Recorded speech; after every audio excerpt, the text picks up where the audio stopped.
Labdien, Fokus TV skatītājs! Šodien Fokus TV raidījums Sarunas ar zvaigzni Metropolē. Un šodien pie manis ciemos ir neviens cits kā pirmās neatkarīgās Latvijas ārlietu ministrs Jānis Jurkāns. Labdien! Labdien! Es te sēdēju un skatījos, cik jums ir, jūs tāds ļoti stilīgs esat, jums ir aproču pogas, gredzeni, pulkstenis, man pat neērti palika, man neviena gredzena nav. Jūs esat ikdienā tāds stilīgs? Man mamma teica, ka katram cilvēkam jābūt kā mākslas darbam. Ja viņš pats nav, tad viņam jānesā visādas rotas, lai viņam būtu vismaz kāda māksla.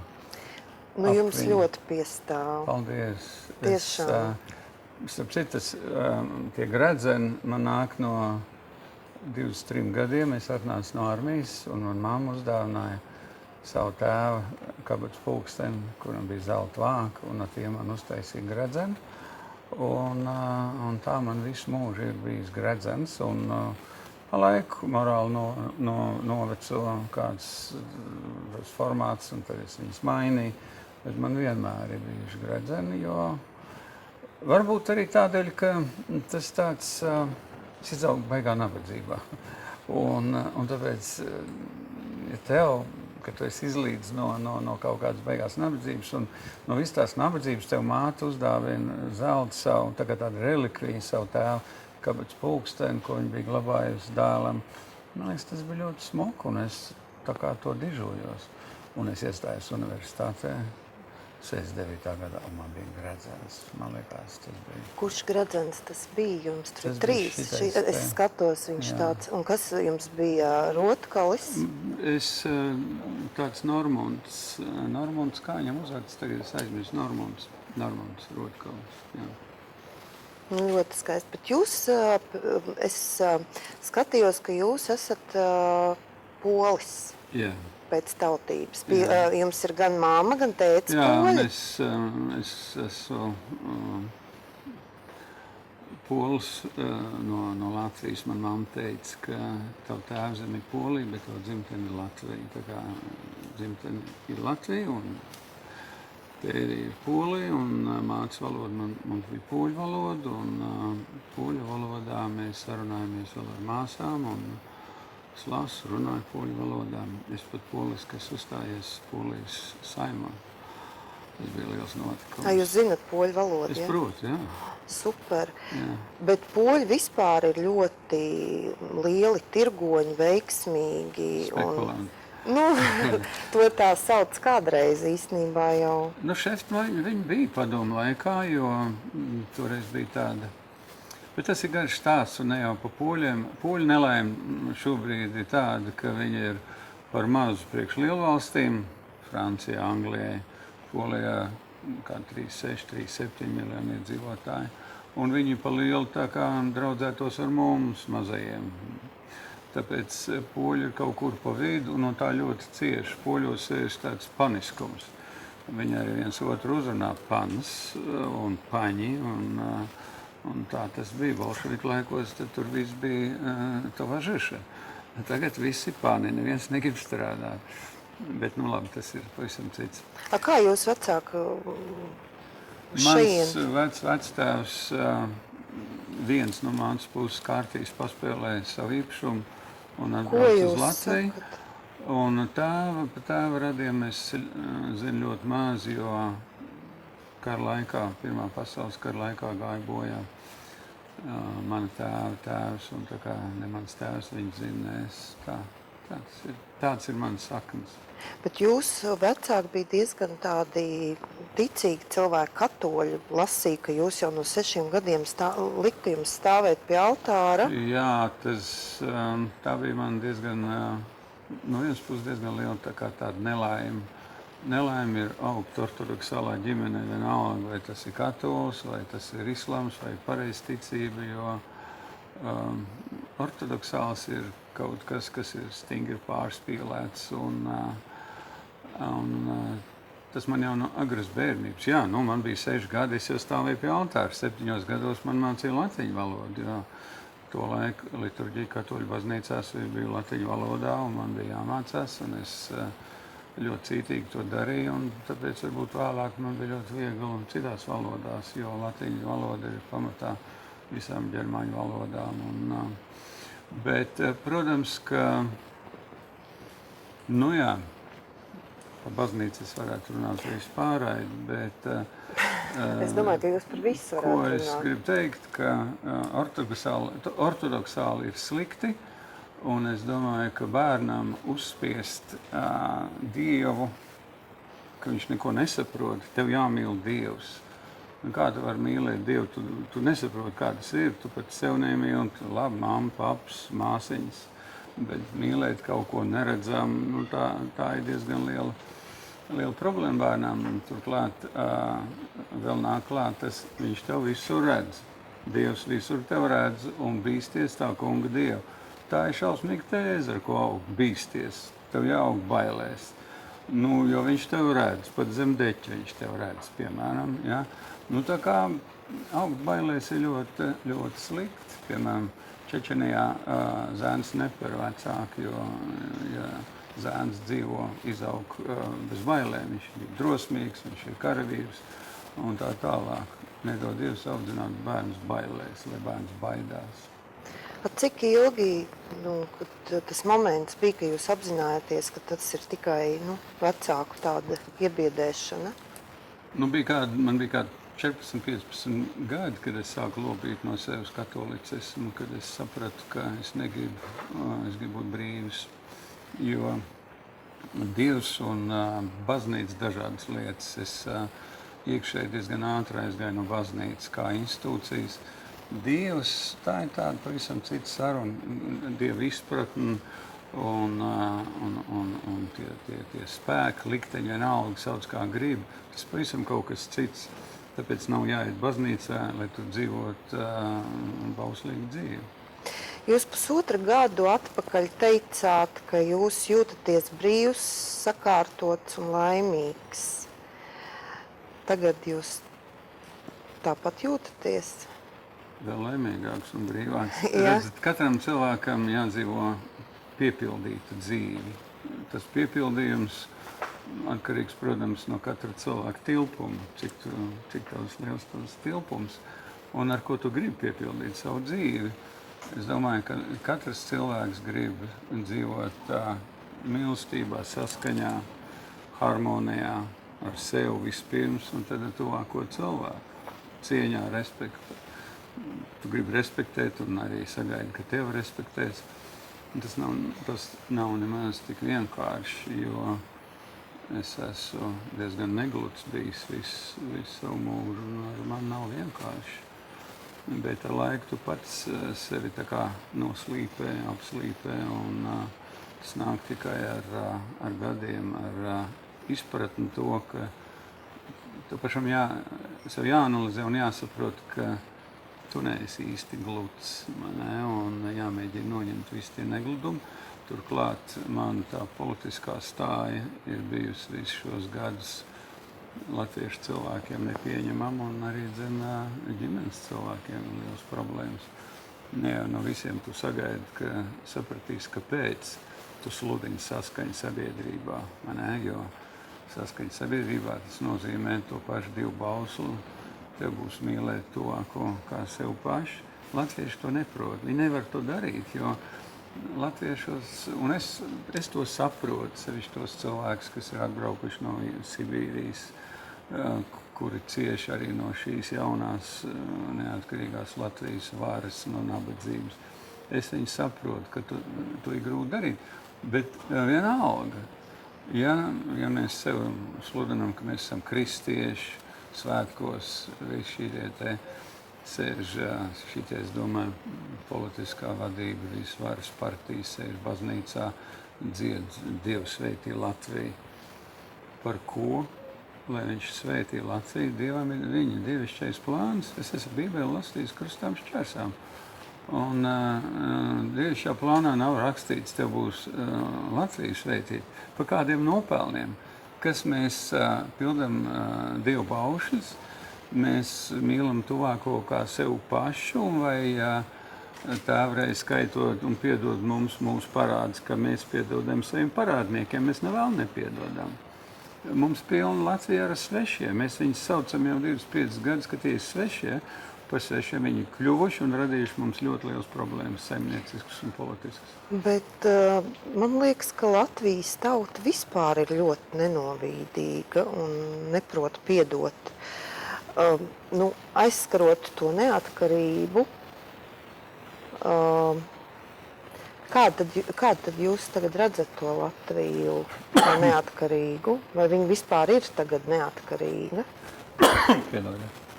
Es domāju, ka tas ļoti, ļoti skaļi skanēs, bet mums ir tikai teritorija. Valsts kā tādas praktiski nav. Mēs savu robežu nekontrolējam. Mums nav savas ārpolitikas, mums nav savas drošības politikas, valūta arī mēs paši nedrukājam. Budžets mums jāsaskaņo ar aizdevējiem. Mēs dzīvojam uz parādu. Es atceros, tad, kad es sāku strādāt ārlietu ministrijā, tad ārzemju bankās pirms kara valdības bija noglabājuši 10 tonnas zelta, un es jau nerunāju par vērtspapīriem. Ko mēs šodien atstāsim mūsu paaudzēm? Parādus, liels parādus. Tā drumākā lieta ir, es saprotu, es aizņemos naudu, bet es zinu, kā es atpelnīšu. Es aizņemos no jums, es nopirkšu makšķeri, ja vienalga kāda govas laukšu un tur būs un kaut ko ražos un mums tā tautsēmniecība ies uz priekšu. Mums nav tāda valsts plāna, nav noteikts nozars, kuras valsts attīstīs. Tāpēc cilvēki brauc prom, jaunieši brauc, darbspējīgi cilvēki brauc celt labklājību svešā zemē. Tieši tā, jo brīžiem es braucu ikdienā pa Rīgu, ielas tukšas, pat turisti nav. Tad varbūt tas pirmais jautājums, ko darīt, lai latvieši brauc atpakaļ vai turismu, kā attīstīt, jo nav jau priekš kā strādāt, no kā tos nodokļus valsts var ievākt, ja nav pieprasījuma ne pēc kā, jo mums te nav vispār ne turisti, ne iedzīvotāji, nekā. Un tā lielā kļūda bija 90. gados, kad mēs sabiedrību sadalījām divās daļās. Pilsoņos, nepilsoņos, un sākotnēji ekonomiskās atšķirības ar pilsoni, nepilsoni bija apmēram 60. Nepilsonis, tas Krievs nedrīkstēja pat būt par ugunsdzēsēju. Es nepārspēlēju, tie fakti, es runāju par faktiem tagad. Un kā jau es teicu, Tautas frontes laikā mēs visiem solījām neatkarību. Cilvēki, kas bija uz barikādēm, tur nevienam neprasīja, tu esi Krievs, Latvietis, Žīds, Pols. Tur visi bija. Un pēc tam mēs vienu daļu no sevis aizstūmām. Paradoks, mans draugs Vladimirs Dozorcevs, Krievu rakstnieks, viņš bija Tautas frontes valdē. Viens no tiem, kas aģitēja Krievu cilvēks, inteliģents, nāciet uz Tautas fronti, te notiks kaut kas labs. Beidzās vēlēšanas. 93. gadā viņam vēlēšanas, tas ir augstākā padomē, bet viņam atņēma pilsoņu tiesības. Viņš nedrīkstēja piedalīties politikā. Cilvēks, kurš bija tā kā karogs, vai ne? Nevar uzbūvēt normālu valstu uz netaisnībām. Tās bija, es minu vienu piemēru, tādi daudz cilvēku, kuri vīlās visā tādā pasākumā, viņus atstūma. Un ja es nepiedalos, ja tā valsts pret mani izturas kā pamāti, tad es arī nemaksāšu nodokļus. Un es visā citādi blēdīšos, un tas ir, kur mēs esam nonākuši. Bet, Jāni, kāpēc jaunieši brauc prom? Kādas perspektīvas jūs viņam zīmējat? Ja man skolā ejot, es esmu izcilnieks ķīmijā, un man teica, ziniet, tu ej mācies ķīmijas fakultātē, pēc tam tev ir garantēts darbs. Grindex, Olaina Farm, Biolārs vai vēl kaut kur, jeb kādā citā nozarē. Daudz nevajadzētu, kā 4-5 nozares perspektīvas, kuras, piemēram, lauksaimniecības preču pārstrāde, kurās cilvēki redzētu sev perspektīvu. Es beigšu studēt, man ir darbs Latvijā, un cilvēks studēt. Bet nelaime tā, ka mēs uz Briseli 2004. gadā aizvedām vairāk neatkarības nekā Brisele nu mums prasīja. Mēs praktiski ar Briseles palīdzību iznīcinājām lauksaimniecību, lauki tukši. Un ne tikai. Kā to visu restaurēt, es nezinu. Es domāju, ka vispirms ir vajadzīgs kaut kāds daudz lielāks satricinājums, kas, manuprāt, nāks no Briseles, jo tā Eiropas Savienība rūk ārā. No vienas puses, es vienmēr cerēju, ka būs Eiropas Savienotās valsts, jo Latvija vien nevar šobrīd šīs globalizācijas apstākļos. Latvija nevar izdzīvot vienu, un tādēļ bija tāda cerība, tā kā būs tās spēcīgās Savienotās Eiropas valsts, bet nu nav. Un droši vien ilgi nebūs. Vispār ar Trumpa ievēlēšanu pasauli kļūst pavisam savādāk. Tāpēc jauniešiem te nav ko solīt. Latvieši tie, kuriem ir vairāk vai mazāk laba izglītība un vecākiem ir nauda, viņi brauc studēt un viņi paliek tur. Diemžēl. Nu, un ko darīt? Kā jūs redzat to izēju no šīs situācijas? Redzat, tā vislielākā nelaime ir, ka vēlētājs pārsvarā ir pensionārs. Latvijā ir apmēram 500 000 pensionāru. Iedomājieties, 500 000, tas ir katrs 4., ja ne vairāk, uz ielas ir pensionārs. Ļoti daudziem pensionāriem iztika pensija nav cilvēku cienīgas dzīves līmenī. Un tāpēc šis kreņķīgais latviets iet uz vēlēšanām, un viņām politiskās partijas iestāsta, ka tie nelieši Krievi, tur Ušakovs, tie tur visi, tie ir vainīgi, tāpēc balsojiet par mums, un mēs jums mēģināsim izkārtot kaut ko, un tā viņi kārto 25 gadus. Un cilvēks varbūt jau saprot, bet it kā tam vecākam cilvēkam tā apziņa tāda, nu es jau nevaru neiet, man jau jāiet uz tām vēlēšanām. Nu, pa tiem Krieviem tiem nē, nu kas tur, nu zemnieki vēl var būt, it kā skan labi, Ulmans kādreiz bija zemniekos, un tad pēc inventas nobalso un nav nekā. Jā, bet viņi jau nezina, tie paši pensionāri, viņi jau nesaprot to būtību, kā notiek, kas notiek. Viņi balso, atceros savā laikā, vai man ļoti patīk Garbunovs kungs, jābalso par Garbunovs kungu, jo viņš ļoti smuks. Nu, bija tādi laiki, pensionāri.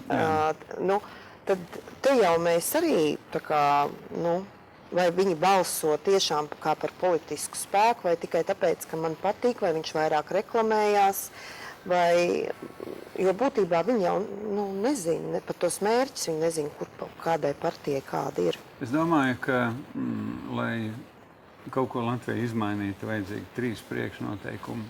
Pirmais ir, lai tā ekonomiskā situācija būtu galīgi neciešama, ka cilvēki vairs nevarētu ārstiet uz ielām un teikt, nē, mēs nestrādāsim, jo par tādu naudu mēs nestrādāsim, skolotāji mēs nestrādāsim, un cilvēki būtu sociāli daudz atbildīgāk, nevis katrs savā kaktā. Tas ir viens.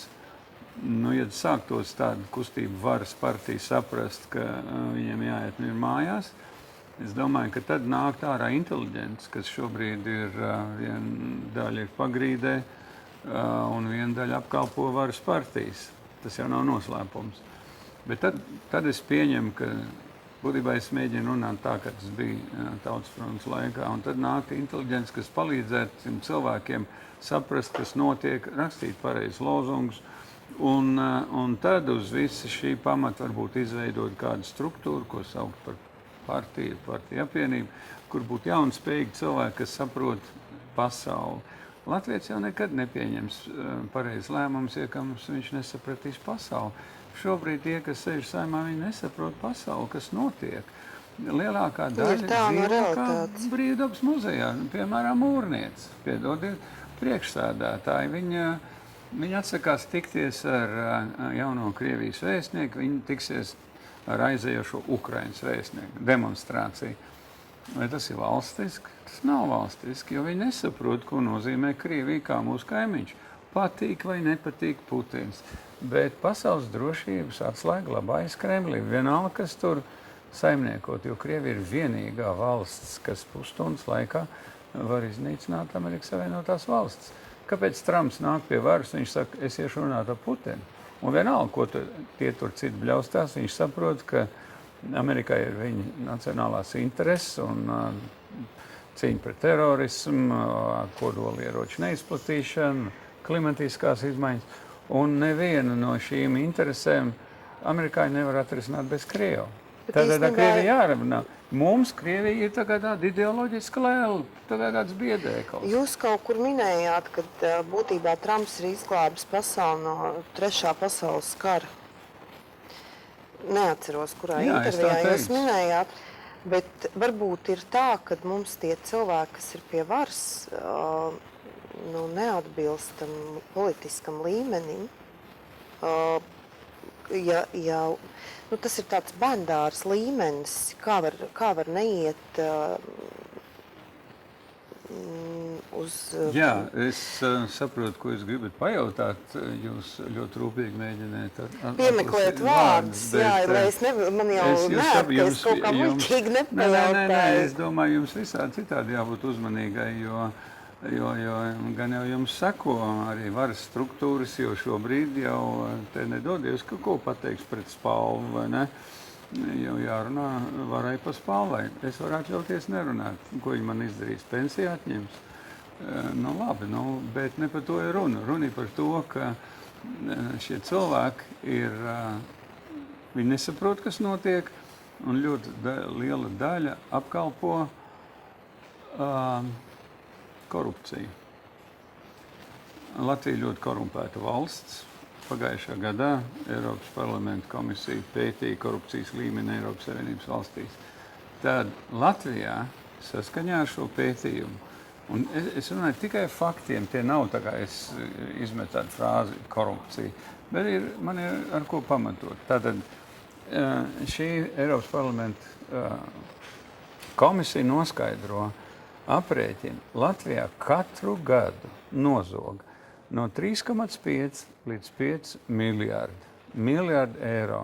Mūsu budžets ir kaut kur 7-8 miljārdi. Vairāk kā pusi, pieņemsim kaut vai pusi no budžeta mēs paši nozogām.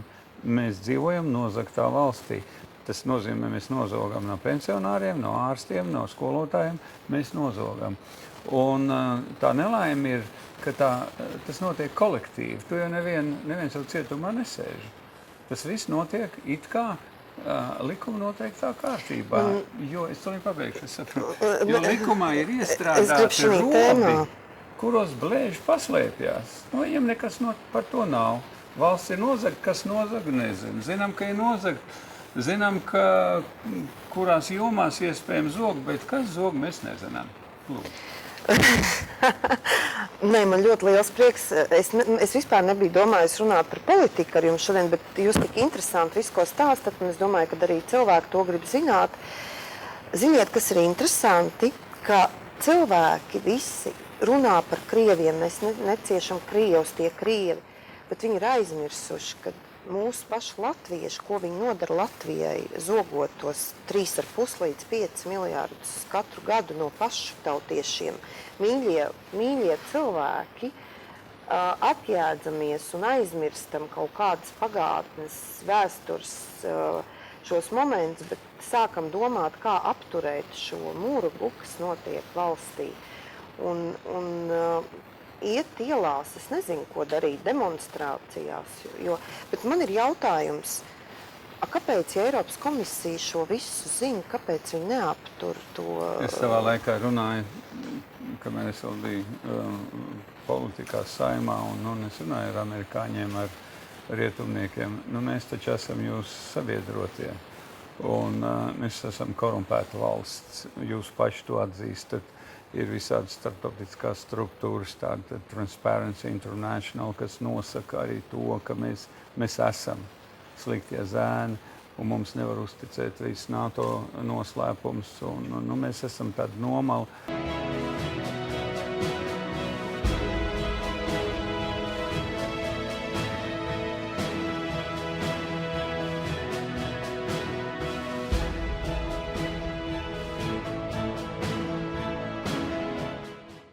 nevajag draudzēties ar Krieviem, viņiem jābūt partneru attiecībām.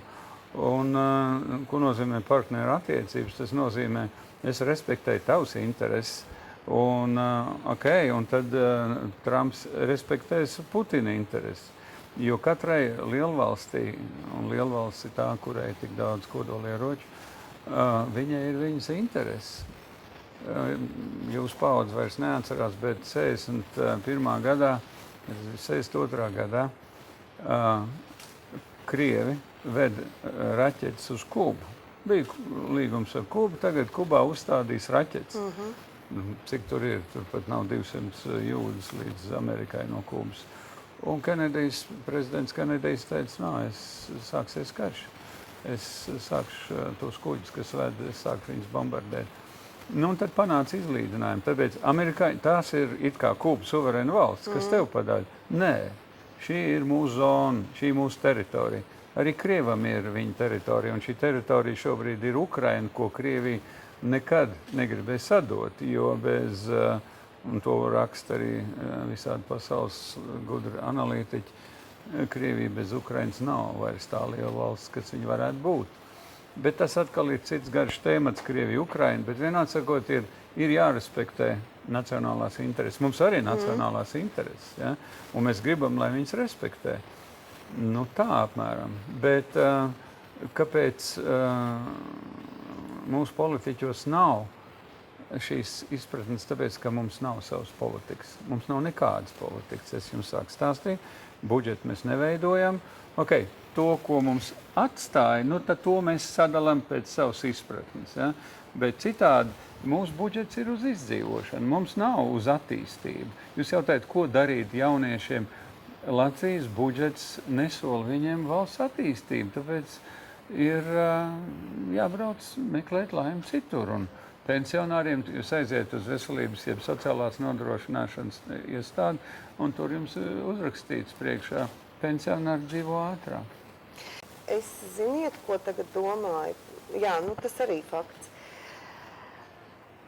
Visur pasaulē ir ļoti attīstīts turisms. Londona, Parīze, Milāna, Roma. Visur brauc Spānijā, visur brauc turisti. Mums ielas ir tukšas. Kāpēc pie mums uz Latviju nebrauc?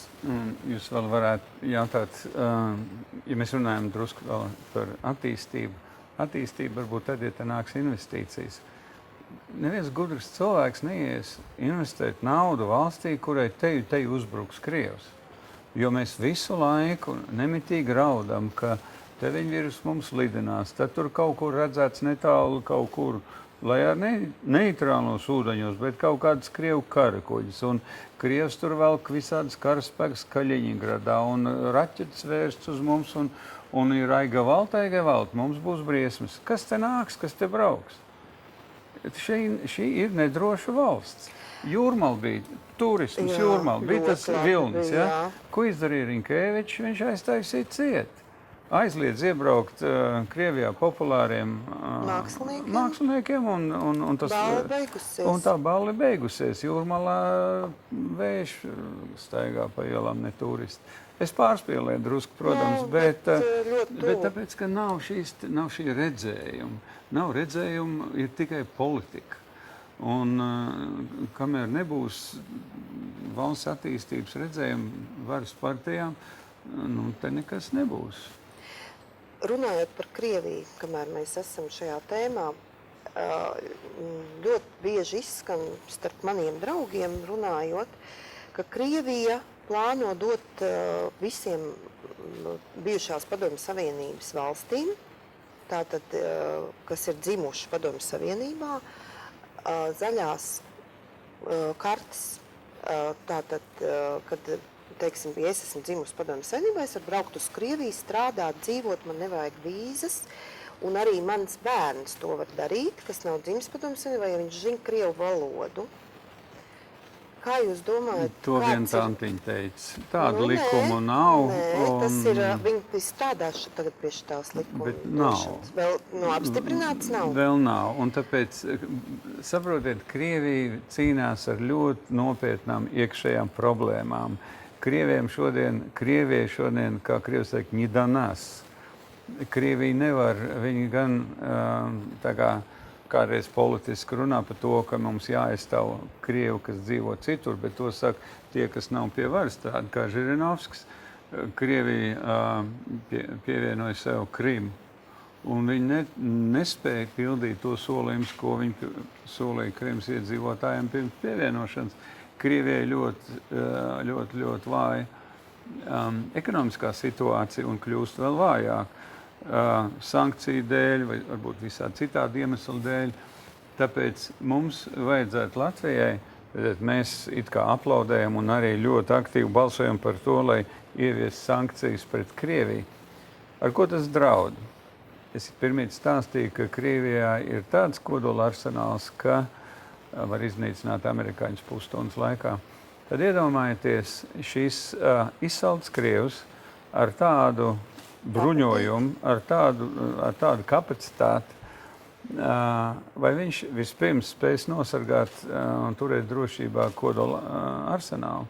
Šodien pasaulē ļoti daudz tīkotāju, sevišķi tie, kas ir no ISIS, tas Daesh, sauc kā grib islamisti, teroristi. Viņi grib dabūt pie sevis speciālists, kuri prot taisīt bumbas, un arī kodolvielu. Ja Krievija būs tik nabadzīga, ka nespēs turēt drošībā visu šo saimniecību, tad, ja Parīzē teroristiem būtu tik daudz kodola vielas, cik šī glāzē ieiet iekšā, šodien Parīze būtu evakuēta. Tāpēc šīs ir lietas, par kurām tā kā vajadzētu domāt, viņas nav tā kā pašas par sevi saprotams, un mēs esam kaimiņos šeit. Jebkurš normāls cilvēks saprot, ka ar kaimiņu vajag taisīt labu sētu, un labas sēdes taisa labas attiecības. Nevis apsaukāties, stāvēt ap muguru un mums vienalga, kas tur darās, un apsaukāties, vai ne? Ja mācīt viņus vēl dzīvot. Tā kā es to salīdzinu vienmēr kā mazi kvekšķi sunīši rej uz lieliem vilks suņiem. Ir tas salīdzinājums, kā mazā Latvija ar lielo Krieviju. Bet vēl viena lieta, kas ir bīstama. Es minēju, ka Latvijā ir apmēram uz šobrīd apmēram 300,000 nepilsoņu Krievu tautības cilvēku, kuriem Latvija ir pamāta. Tad var teikt, lielai daļai bija iespējas naturalizēties un kļūt par pilsoņiem, bet daudzi nedarīja, jo viņi jutās apkrāpti, piekrāpti, jo viņiem tik solīts neiedeva. Bet kādā x stundā pieņemsim, ka Krievs Putins sadomā jāņem atpakaļ visas tās Baltijas valsts.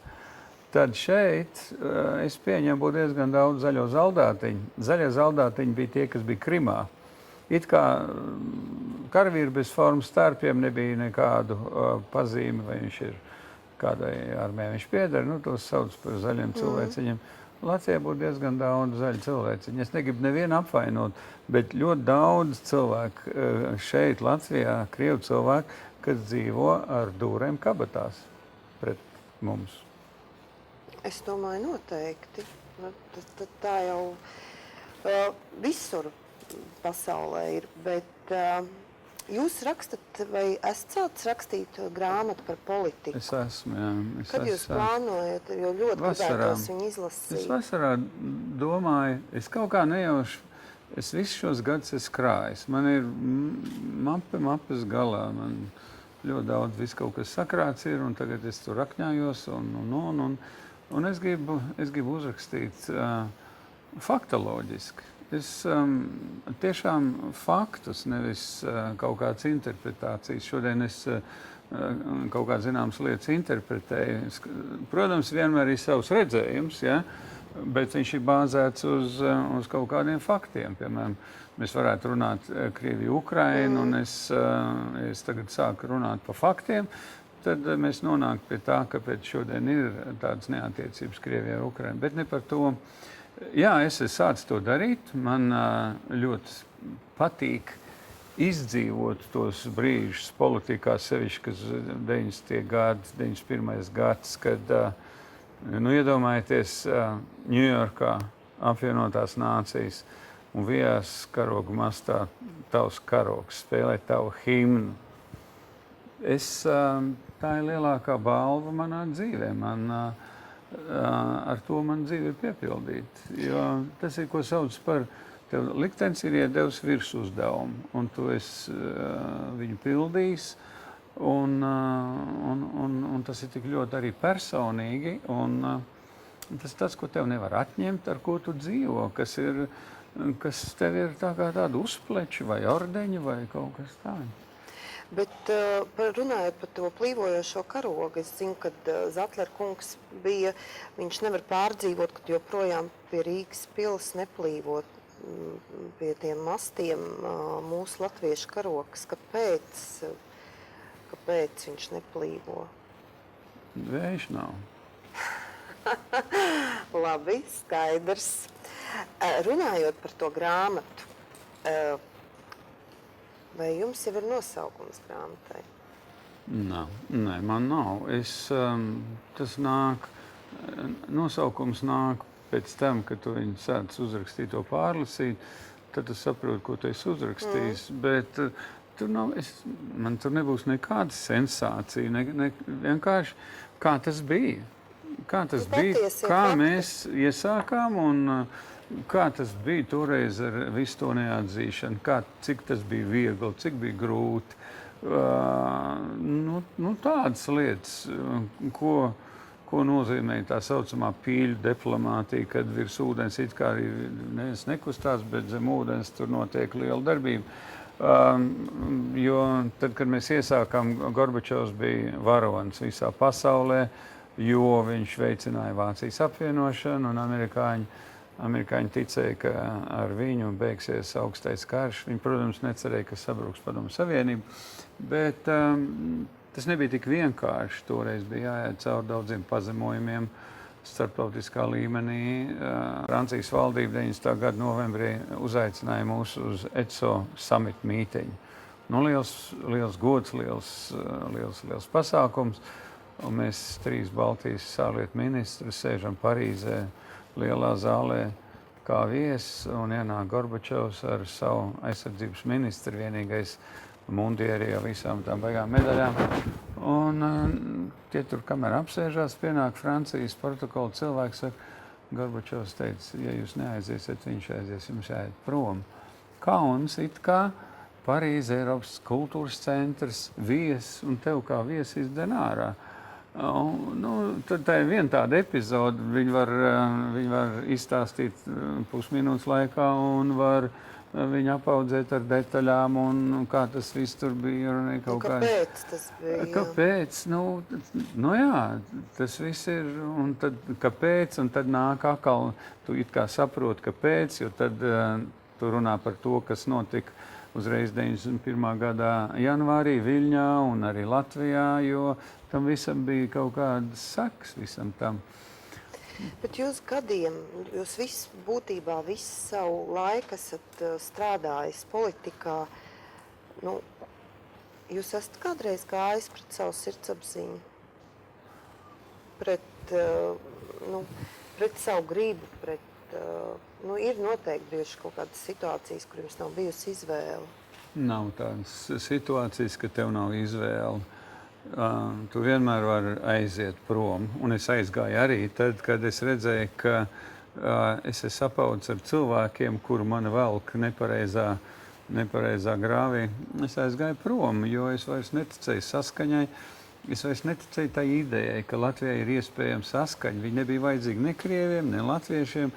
Un tu jūties, ka tu vienkārši tur sēdi un tev jau kauns no tavām frāzēm, tev kauns no visiem tiem lozungiem, jo tie vairs nedarbojas. Un tu es jūtos, ka es to spēlīt zaudējis, un es aizgāju prom 2006. gadā. Vai bijuši balsojumi, kas šķebini ir? Jā, man ir bijuši viens otrs balsojums, kur tu it kā atstrādā, jo, redzat, Latvijas politiku pērk cilvēki, kas vispirms nozog no mums naudu un pēc tam pa mums nozag to naudu pērk politiku. Tā ir bijis. Es par to arī rakstīšu.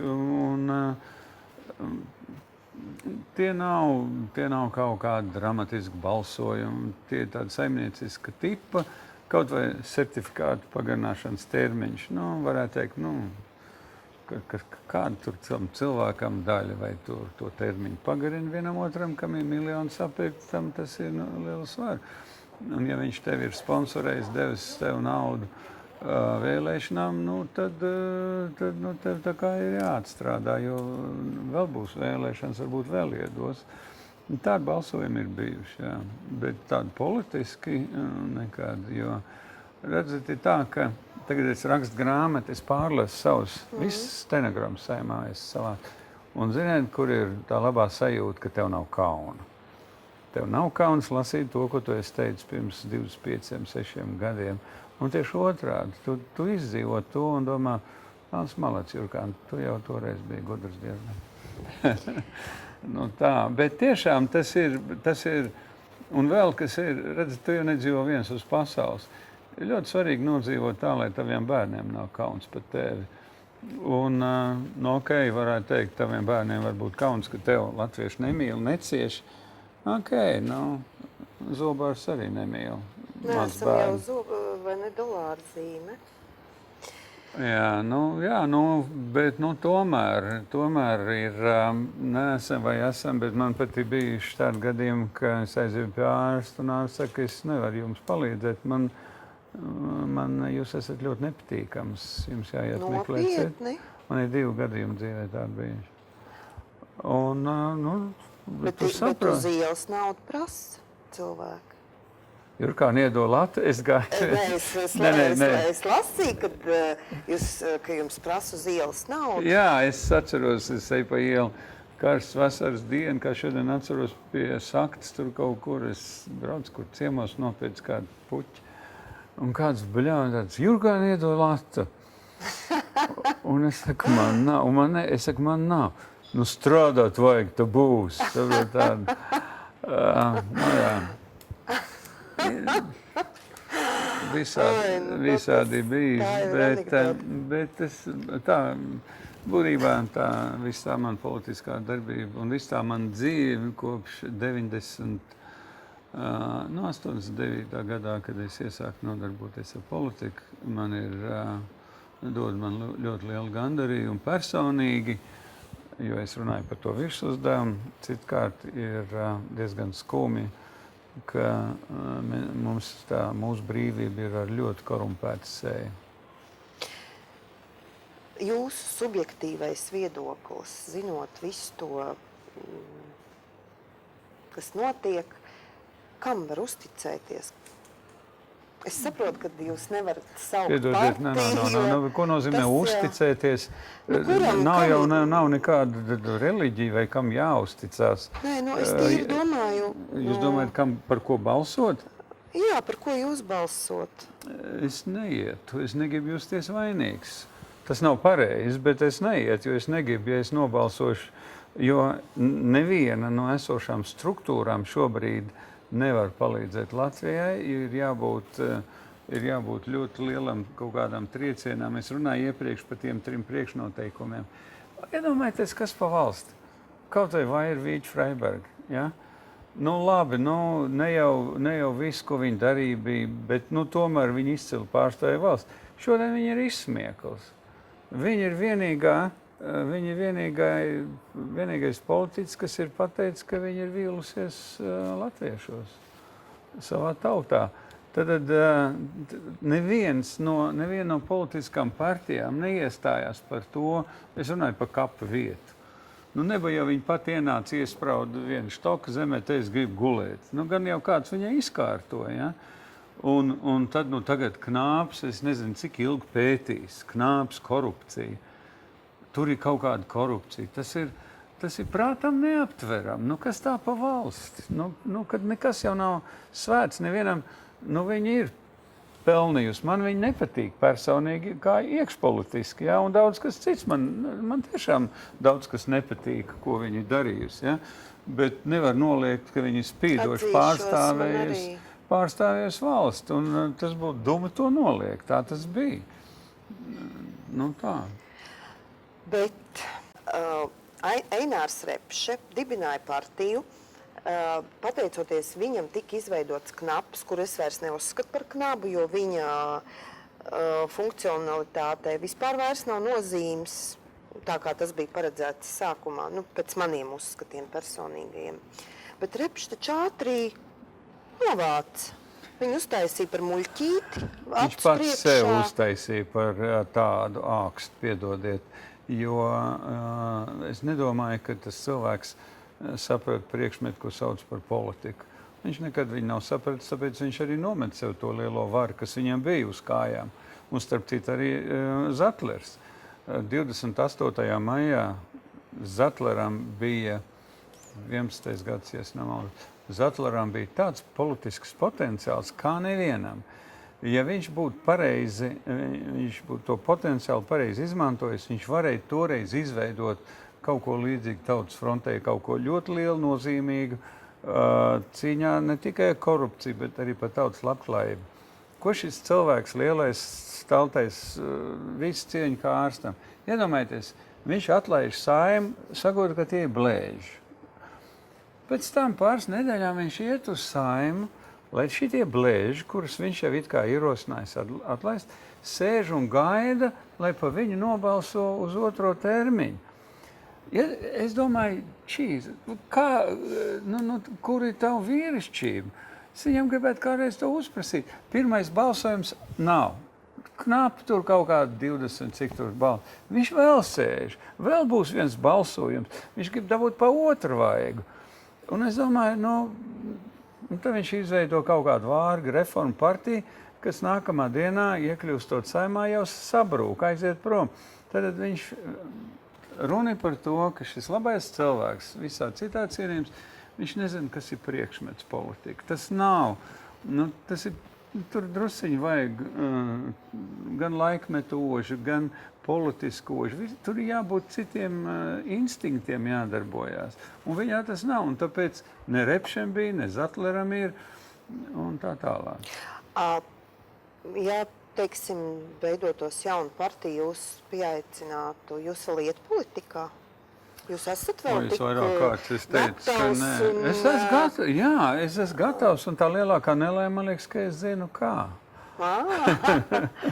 Nē, bet nav šo priekšnoteikumu. Jūs saprotiet, nav vērts tagad izveidot kaut ko, kāpēc tas cilvēks tev notic. Tas ir viens, otrs. Iedomājieties, jūs iekāpjat tagad krēslā, un tev riņķi apkārt ir visādi blēdīgi ierēģi. Un likums jau tev neļauj. Nav tā, ka es atnākšu tagad, jūs esat visi brīvi. Nav tā. Tev ir, un tu jau nevar ienākt, kur tu savāks kaut kādu baigo armiju, vai ne? Kaut vai ārlietu ministrijā. Tev ir kaut kāds 40 pārstāvniecības ārvalstīs un kur tu tā uzreiz, vai ne? Un ļoti bieži ministrijā iestaigā cilvēks, kas pirms tam tur pat nav bijis iekšpusē, viņš nezina priekšmetu. Viņš politiski iecelts, ja? Viņš tur taustās, kaut ko viņš tur mēģina. Tā apmēram ir. Tāpēc šobrīd ir jātaisa kamēr nebūs viens tāds nopietnas revolūcijas cilvēku apziņās, ka cilvēks nesapratīs, kaut vai sāksim ar to pašu ārstu, ja, un skolotāju, kas ir divas svarīgākās profesijas, ka mums ir jāsāk. Šī sabiedrība izslima, politiskā vide izslima, un šī slimība ir ļoti lipīga, un tāpēc mums kā ārstiem ir pienākums kaut ko iesākt. Skolotājiem arī. Ko viņi darīs? Iedomājieties, ja tagad ārsti iet ielās un organizēt, protams, tā, lai tur kāds tur nomirst vai kā, un skolotāji. Tad varbūt pamostos gan cilvēki, gan viss pārējais, bet redzēt vēl tā nelaime, ka tie, kas izgaismo politiskos notikums, lielā mērā ir ieinteresēti šī politiskā kultūrā, kādā mēs dzīvojam. Es saprotu, ka es pārāk negatīvi te pa visu runāju. Nē. Jūs esat kaut ko priecīgi. Jā, es tagad gribu prom no tās politikas. Man ir skaidrs, ka politikā jūs neiesiet. Es zinu, ka jūs nodarbojaties ar jogu, jo daļ mugurkaulu, pareizi? Jā. Kā jūs no rītiem, jums ir savu rituāli vai kā tas notiek? Vai nē, vai vairs nē, vai tas Tu jau bija pat agrāk? elpo saskaņā ar visām šīm te sistēmām. Un skaidrs, ka man ir zinām vingrinājumi, kurus es izpildu vēl pat gultā gulēdams. Un tad dienas laikā tu zini visus tos vingrinājumus, kas tev ir jāpilda, kas stiprina muguras muskuļus tā, lai tev tas mugurkauls, kas ir tāds, kāds viņš ir, lai viņš tev tur tevi. Jāni, starp citu, jūs zināt, kad ir tāda Ines Ziņģīte Latvijā? Es nezinu, Ziņģīte. Aha, ir tāda Ines Ziņģīte, kura rāpo. Viņai 20, man liekas, viņai bija 20 gadi, viņa traumu dabūja ar mugurkaulam un palika paralizēta. Viņas pati sev piecēla no gultas un rāpo. Rāpošana esot vislabākā lieta. Jā. Mugurkaula. Mērkaķi arī viss rāpoja un problēma sākās, ka viņš piecēlās uz pakaļkājām. Es to visu zinu. Tā kā, ja jums ir problēmas ar mugurkaulu, jūs saprotiet, ka jums ir jārāpo. Рожденный ползать, летать не может, teikt krievis. Jā. Bet tas tāds ieteikums no Ines Ziņģītes. Es domāju, ka arī Ziņģīte varētu lidot, ja viņi gribētu. Ziniet, ir tā, ka, piemēram, kamena. Kamenei visā viņas uzbūve un spārnu ir tādi, ka pēc visiem fizikas likumiem kamena nevar lidot. Jo masa liela, spārni, jā, viņi ir liela, esmu. Bet viņi lido. Kāpēc? Nezinu. Gaisa izpūš. Nē, tāpēc, ka viņi nezina fiziku. Tāpēc, jā. ja Ziņģīte nezinātu fiziku, viņi varētu arī staigāt normāli, bet viņi zina fiziku. Un tas viņai traucē. Staigā. Es negribu personīgi. Viņa staigā. Jūs teicāt, ka viņi rāpo vismaz. Viņa rāpo katru dienu mugurkaulam. Viņa vingrina mugurkaulu. Pareizi dara. Tas ir tikai, viņa normāli staigā, viņa tikai no rītiem vai kad viņi rāpo, bet to mēs uzzināsim no Ines Ziņģītes. Tā. Es šodien biju Facebookā, Livē, live pareizi saka. Jā, bet es saku Live. Un tur es palūdzu, vai kāds, ja skatās, tad uzdod jautājums Jānim Jurkānam. Un man te viens ir uzrakstījis Andris Ungurs. Un viņš lūdz pajautāt par jūsu jūrnieku pagātni. Kas tad jūs jūrā gājāt? Kapteinis bijāt? Jā, es biju glābšanas stacijā vecāķos. Krievu laikā bija kaut kur jāskaitās darbā, un es pa dienu pelnīju naudu, un vakarā aizgāju tur tā kā bezmaz pārgulēt, dežūrēt, ko nākt. Un no tā man nāca tā iesauka slīcēju glābējs jūrniekus. It kā tur bija kaut kas jāprot, jāpeld lēvi, jābrauc un jāglāb slīcēji.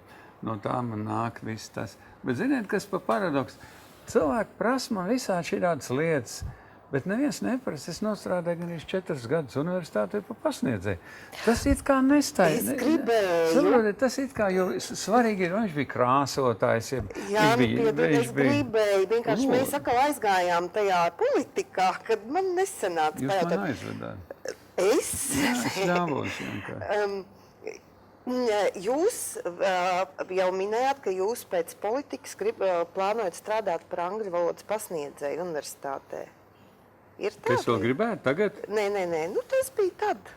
Jā, tie ir laiki, kad man ļoti gribējās būt par pasniedzēju, un es gribēju arī kaut ko literatūras zinātnē kaut ko darīt, bet tie bija Krievu laiki, un es pat biju aizbraucis uz Maskavu, un tur ņēma pretī tikai ar partijas, jeb komjautas norīkojumiem, un es nebiju neviens ne otrs, un man vien te bija jāpaliek, un tad vēl bija tāda epizode, man vispār izdzina ārā no universitātes. Es jauns pasniedzējs un ticu tādā godā, ka man tagad jāpieņem eksāmeni, un es tāds satraucies aiziet pie dekāna juridiskā fakultātē, viņš man tagad dos to eksaminācijas lapu un teiks, ka, jūs zināt, kolēģi, jūs vēl jauns, jūs tā kā nesaprotat viss tās kārtības, bet šeit ir tādi, jums jāatcerās tie numuri, tos jums tā kā jāgāž ārā, jo vēlāk mums ar tiem cilvēkiem ir problēmas. Un tad atcerieties šos tie viens ir kādam profesoram dēls, viens dejo, viens kaut kur dzied, viens sporto, tiem jāpalīdz, jāliek labs atzīmes. Es aizēju uz auditoriju, apsēžos, sāku skatīties, un pa ceļam es druģaini gribu atcerēties, vai es visu pareizi atceros. Tagad skatos, visi tie, kas man jādzen ārā, ir žīdi, ebreji. Visi, Wolfson un kas, visi, ja. Un tagad iedomājieties, nāk viens tāds puisītis un nobies, viņš jau zina, ka pret viņu jau viņi visu to zina, tie ebreji. Un viņš valodu mācījies jau no auciņiem. Un viņš lieliski atbild. Es nevaru viņam ielikt slikt atzīmi, un es lieku labs atzīmes. Un tur bija tāda epizode, viena dāmīte sēž, jo citi bija 19, 20 gadi, un viņai bija jau uzreiz kā 25 apmēram tāda. Un visu laiku viņai vēl jāgatavojās, viņa gatavojās, kamēr visi citi bija nokārtojuši, un viņi nāk, un viņi neko nezina. Un viņi saka, vai jums par mani neko neteica? Kas?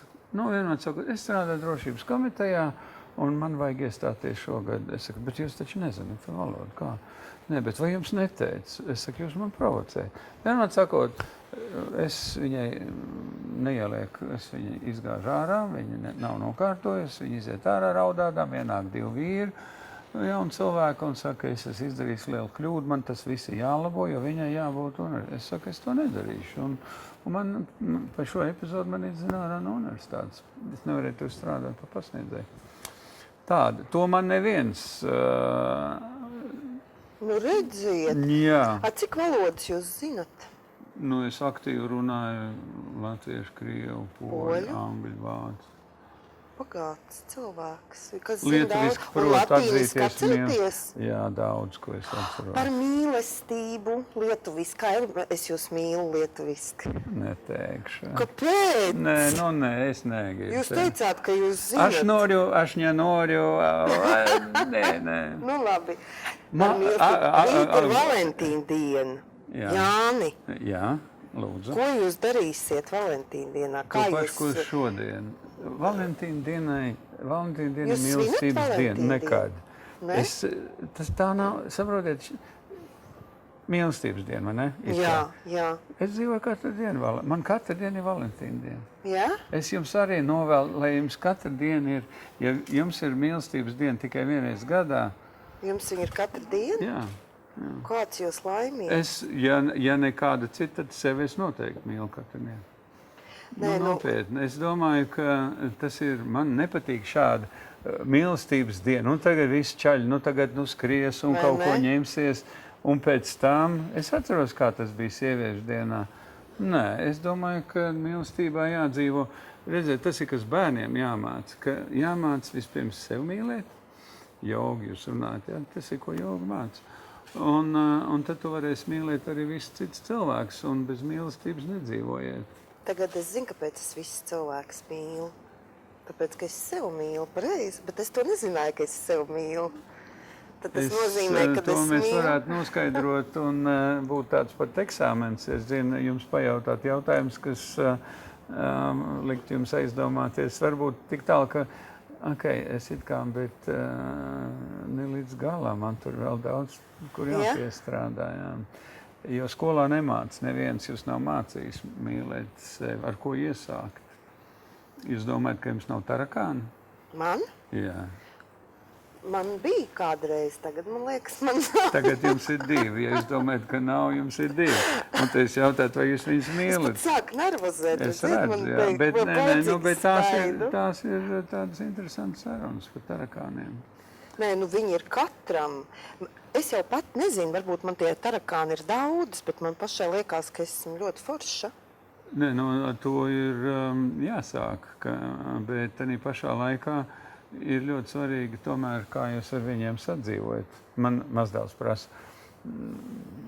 Es viņam saku, ka kaut kādā dzīves situācijā katrā cilvēkā dzīvo 2 vilki. Viens ir labais, viens sliktais. Un visu laiku savā starpā cīnās. Kas ir labais vilks? Labais vilks ir ja tu mīli cilvēku, ja tu esi godīgs. Viss tās labās īpašības. Un sliktais ir melot, neklausīt, zakt un Un viņš saka, bet, ja tu saki, ka viņi savā starpā cīnās, kas uzvar? Uzvar tas, kur tu baro. Ja tu baro to vilku ar mīlestību, ar paklausību, cieņu un līdzjūtību, izpalīdzību, tad tavs labais vilks uzvarēs to slikto un var arī otrādi. Barojiet labo vilku. Es viņu baroju. Ko jūs varētu novēlēt? Jo mums grūts ceļš ejams latviešiem vēl. Jā, es saprotu. Es novēlētu cilvēkiem ļoti rūpēties par saviem prieka avotiem un mēģināt dzīvot tā, lai tie prieka avoti neizsīkst. Un tie prieka avoti, tie lielā mērā nav kādas ārējās izpausmes. Tiem prieka avotiem jābūt iekšējiem. Un no tā ir atkarīgs, cik tu esi laimīgs, cik tu esi spējīgs mīlēt, būt harmonijā ar apkārtējiem un tā tālāk. Tā kā vēlreiz rūpēties, lai jūsu prieka avoti nekad neizsīkst. Tālūk. Paldies jums liels! Mīliet sevi, kā teica Jurkāna kungs, un tad jūs arī mīlēsiet visus pārējos. Un ar tā!